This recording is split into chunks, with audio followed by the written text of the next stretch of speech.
En esta presentación queremos ver la política monetaria a partir de los modelos de agentes heterogéneos y nuevos keynesianos, lo que en inglés se dice los Hank Models.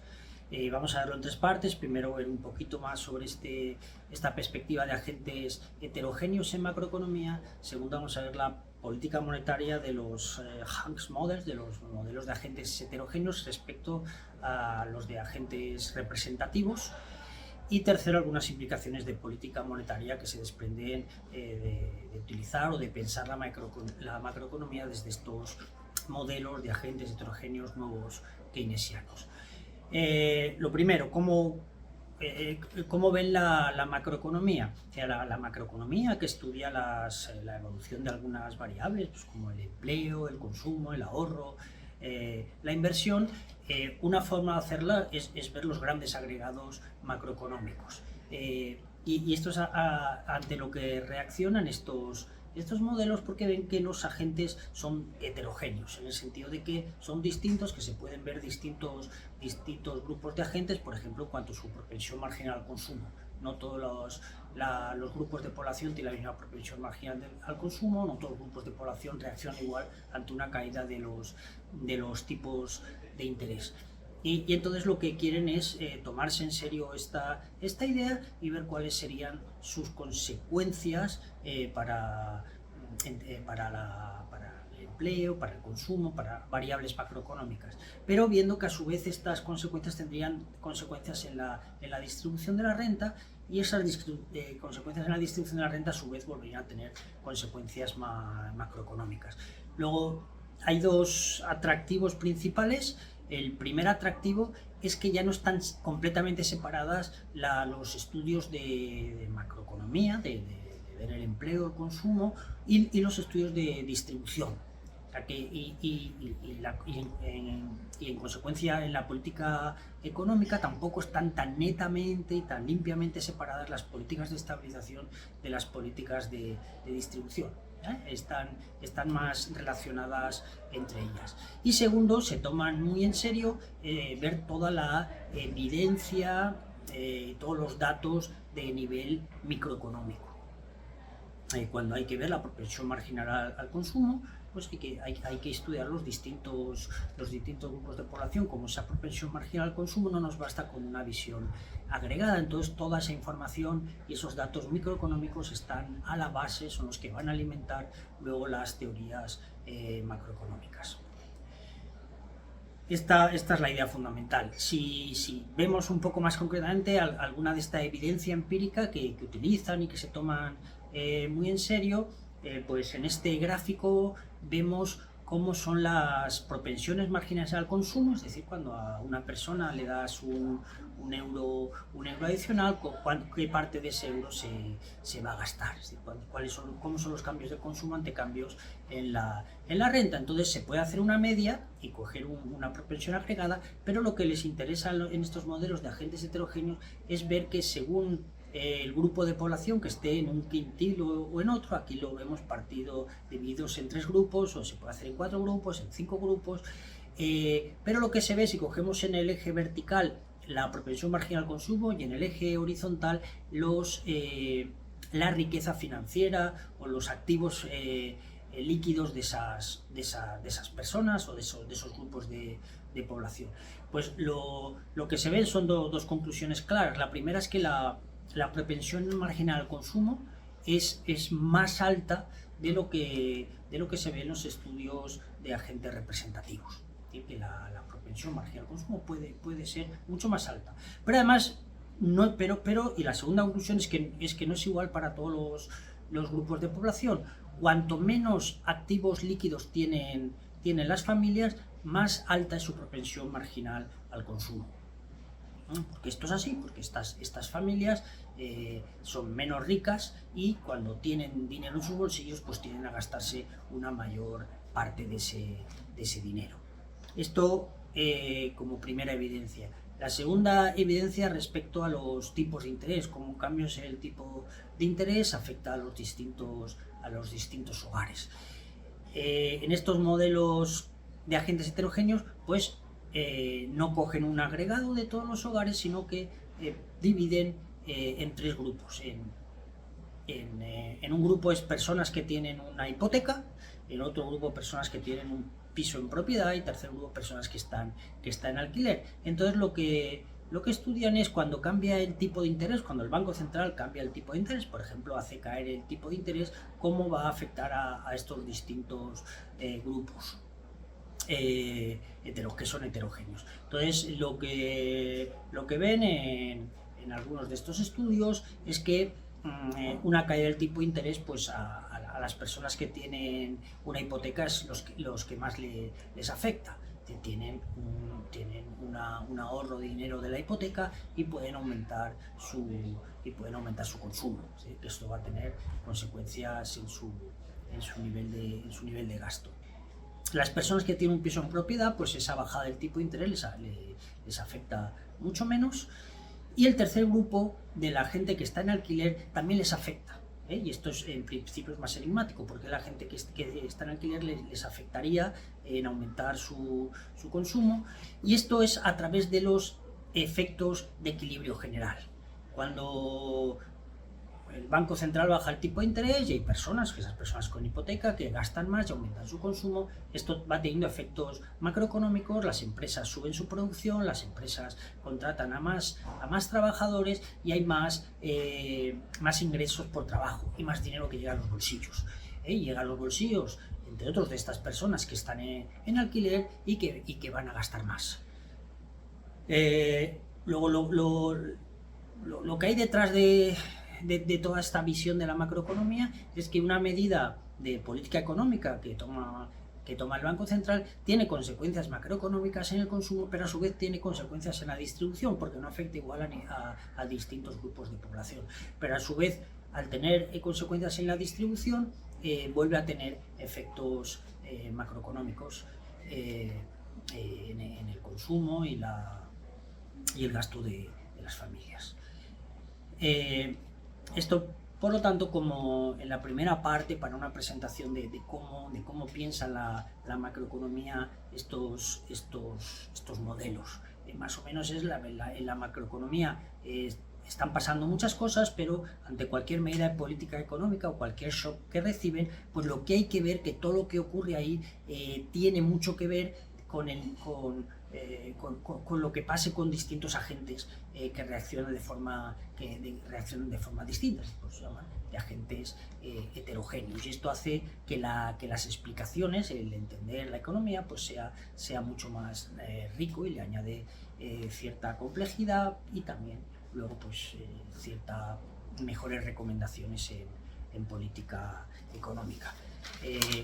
Y con esto pasamos a la segunda parte, que es justamente la política monetaria. Entonces, para ver qué política monetaria, cómo la analizan, pues hay que ver primero contra qué visión de la economía están reaccionando, con la que están discutiendo, y lo que están discutiendo es con los modelos de agentes representativos del nuevo keynesianismo, que se llama el rank en inglés.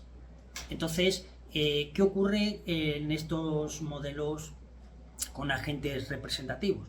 Bueno, lo que ocurre es cuando el Banco Central toma la medida de cambiar los tipos de interés, pues hay un primer efecto. Está básicamente la política monetaria, y lo que está funcionando todo tiene que ver con los efectos de sustitución intertemporal. Lo que está pasando es que cuando los tipos de interés, por ejemplo, son más bajos, la gente dice: vaya, pues este es un buen momento para pedir prestado, es un buen momento para pedir prestado y gastar más, y va subiendo el gasto-consumo. Matemáticamente, pues quiere decir que las personas se están moviendo en su ecuación de Euler, y la variable ahí principal es la elasticidad intertemporal de sustitución. Y es una sustitución intertemporal que se supone que fue fuerte e importante. Ahí es donde la política monetaria tiene efectos en el consumo, la demanda agregada y en el empleo. Porque luego hay un segundo efecto. un segundo efecto indirecto, que es el efecto amplificación o de equilibrio general, o el efecto multiplicador. Lo que hay aquí es que una vez las primeras personas han hecho su sustitución intertemporal y han aumentado su consumo, la demanda agregada sube, las empresas quieren hacer frente a esa demanda agregada, aumentar su producción, contratan a más trabajadores, y hay un efecto a través del dinero por trabajo que suben en muchas familias. Y entonces, digamos, que llega mucho más dinero a sus bolsillos, y como este dinero en los bolsillos, pues las familias lo gastan. Y hay un segundo efecto sobre la demanda agregada de la política monetaria. Lo que pasa es que en estos modelos de agentes representativos del nuevo keynesianismo, este segundo efecto, este efecto amplificación o multiplicador, es muy pequeño. Por eso lo que dicen es que, aun llamándose nuevo keynesianismo, tienen poco de keynesiano, en el sentido que este efecto multiplicador keynesiano, pues es muy pequeño. Esta es la visión de cómo funcionaría la política monetaria en estos modelos de agentes representativos. Vamos a ver cómo la ven desde los modelos de agentes heterogéneos, desde los Hank models. Entonces, aquí lo que ocurre es que una vez el Banco Central baja los tipos de interés, pues sí, hay evidentemente un primer efecto, un efecto directo sobre hogares que esto les va a afectar. Por ejemplo, personas que tienen una hipoteca. Y hemos visto que personas que tienen una hipoteca con un menor tipo de interés, pues sí que van a hacer una sustitución intertemporal, van a gastar más en el presente. Y este efecto se pone en marcha. Pero está el otro segundo efecto, que es el verdaderamente importante según estos modelos de agentes heterogéneos. El segundo efecto, el efecto que hemos dicho, efecto indirecto o equilibrio general, el efecto multiplicador, este es mucho más importante. Es decir, que la política monetaria funciona más a través de este efecto, que hace subir la demanda de las empresas, la demanda de trabajadores, los ingresos por trabajo, llega más dinero a los bolsillos y se lo gastan. ¿Y por qué esto tiene mucho más importancia? Porque ese dinero llega en gran parte a bolsillos de hogares que tienen una renta más baja y una propensión al consumo más alta. En inglés dicen hand-to-mouth households. Algo así como hogares que el dinero va de la mano a la boca, es decir, que se lo comen, que se lo gastan rápidamente y en una gran proporción, y por eso es tan importante que las propensiones marginales al consumo no son iguales y son más altas en algunas familias que en otras. Entonces, la diferencia básica entre que aportan estos modelos de agentes heterogéneos del nuevo keynesianismo es que el primer efecto, el efecto ese directo, es mucho menos importante, y el que tiene mucha más fuerza y a través del canal que va a funcionar la política monetaria es segundo efecto, equilibrio general o multiplicador. Y en este sentido, pues, se parecen mucho más a esos modelos keynesianos básicos de la cruz keynesiana, que tienen un mayor multiplicador. Pero por supuesto, estos modelos lo que están aportando, a diferencia de esos modelos keynesianos sencillos de la cruz keynesiana, es que aportan toda esa información, esos microdatos, esa microevidencia de cómo funcionan las propensiones marginales al consumo o la reacción a los tipos de interés en distintos hogares según su nivel de renta.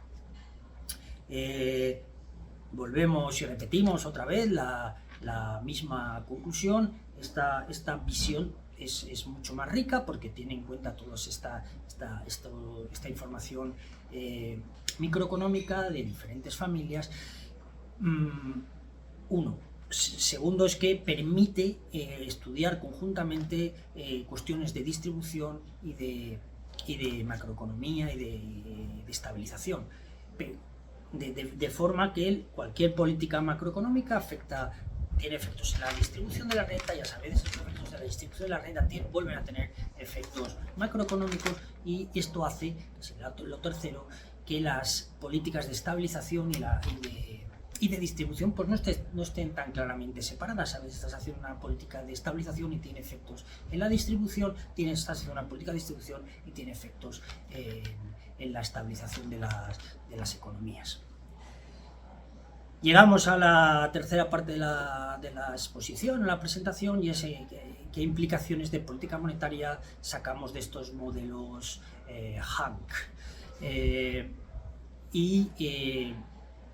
Esto como explican Benjamin Moll en un artículo para el Fondo Monetario Internacional y sus coautores, tiene principalmente cuatro implicaciones. La primera, que es volver a decir cosas que ya hemos dicho, y es que la política monetaria, como trabaja, o el canal a través del cual afecta a la demanda agregada, básicamente no tiene que ver con ese primer efecto impulso, ese efecto directo, sino con el segundo efecto multiplicador o de equilibrio general. Es decir, que lo que hace cambiar el consumo y la demanda no es tanto la caída en los tipos de interés, sino cómo eso lleva de forma indirecta y a través del efecto multiplicador a aumentos en los ingresos y el dinero que la gente tiene en los bolsillos, gente que en muchos casos tiene una alta propensión marginal al consumo, y eso es lo que hace subir la demanda agregada y activar las economías. Esa es la primera implicación. La segunda implicación tiene que ver con que la política monetaria y fiscal, por lo tanto, no están tan claramente separadas. Es decir, que en la visión tradicional de modelos con agentes representativos, es que la política monetaria pues hace sus cosas, intenta por su lado estabilizar la economía, y es el instrumento que mejor se utiliza para ello, y luego está la política fiscal, que puede hacer otro tipo de políticas. Lo que vemos en estos modelos, que las cosas pues no están tan separadas, y cuando se hace política monetaria, esa política monetaria está afectando al tipo de interés. Luego, si afecta al tipo de interés, está afectando a la capacidad del Estado para endeudarse y a la deuda pública. Por lo tanto, se está rompiendo el supuesto de la equivalencia ricardiana, y la política monetaria sí que va a tener consecuencias en la política fiscal, la capacidad de endeudamiento de los gobiernos y la dinámica de la deuda pública. Esta implicación pues va a ser importante, ya no están tan separadas política monetaria y fiscal, sino que hay que analizarlas conjuntamente, porque la política monetaria tiene consecuencias en el nivel en el tipo de interés, por lo tanto en los costes de financiamiento del gobierno y en su nivel de deuda pública sostenible. Esa es otra implicación importante. La tercera implicación es que la política monetaria no es verdad que sea buena para todos. No es verdad que sea una política que la marea sube todos los barcos. Hay barcos que suben por lo menos mucho más que otros, incluso otros pues pueden hundirse. En este sentido, pues cuando el Banco Central cambia los tipos de interés, por ejemplo, los baja, eso desde luego alegra mucho, es muy bueno para personas que tienen esas hipotecas o estudiantes que tienen préstamos al estudio. Para ellos es una buena noticia y les va a afectar de una forma, tiene unos efectos en la distribución de la renta en este sentido, pero otras personas que tienen ahorros, que tienen fondos de inversión, esas caídas del tipo de interés pues puede afectarles de forma muy distinta y más negativa. La última implicación, para terminar, es que habría tentación de decir, bueno, si la política monetaria tiene estos efectos en la distribución, pues vamos a poner un nuevo mandato a los bancos centrales, al Banco Central Europeo, a la Reserva Federal, para que se preocupen también por la distribución de la renta. Lo que dicen los autores de estos modelos de agentes representativos, de nuevo keynesianismo, es que esto sería equivocado. que una cosa es que tenga la política monetaria consecuencias en la distribución, que hay que analizar, que hay que conocer, pero no tiene la suficiente puntería para dedicarse a estos objetivos. Es decir, la política monetaria solo tiene un instrumento, el tipo de interés, y por lo tanto pues no puede llegar a distribuir la renta como quisiera entre distintos hogares. Así que, como veremos en otras presentaciones, esto piensan que es mucho mejor dejárselo a la política fiscal. Y bueno, con esto terminamos la presentación. Hemos visto lo que eran los modelos de agentes representativos, la macroeconomía de agentes heterogéneos en general, y los agentes heterogéneos